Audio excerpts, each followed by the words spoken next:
இப்போது 2025 நீங்க செலுத்த வேண்டிய வருமான வரி குறையுதா? தற்போதைய ஜனாதிபதி பார்லிமெண்ட்ல நடத்திய உரையில பேய் டேக்ஸை பற்றி என்ன சொன்னாரு? நாங்க அதை பார்க்கறதுக்கு முன்னுக்கு உங்களுக்கு தெரியும், இப்போது உங்களோட வருட வருமானம் 12 லட்சம் வரைக்கும் உங்களுக்கு வரி இல்லை. அதாவது மாதத்துக்கு 1 லட்சம் வரைக்கும் உங்களுக்கு வரி இல்லை. அதே போல உங்களோட மாத வருமானம் 1 லட்சம் அல்லது உங்களோட வருட வருமானம் 12 லட்சத்திடம் கூட என்றால் நீங்க வரி செலுத்தணும்.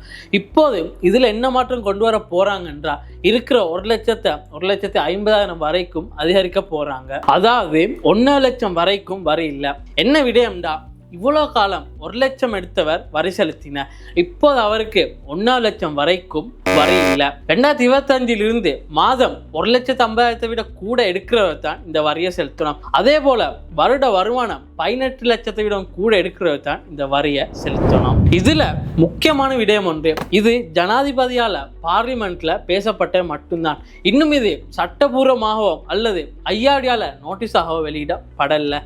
இது இந்த வருடம் 2025 பட்ஜெட்டில் தான் நாங்கள் பார்க்கணும். ஸோ இந்த வருட பட்ஜெட்டில் இந்த மாற்றம் கொண்டு வரப்படுமா, இன்னும் வரியில் என்னென்ன புதிய மாற்றங்கள் கொண்டு வர போகிறாங்கன்னு நாங்கள் பார்ப்போம்.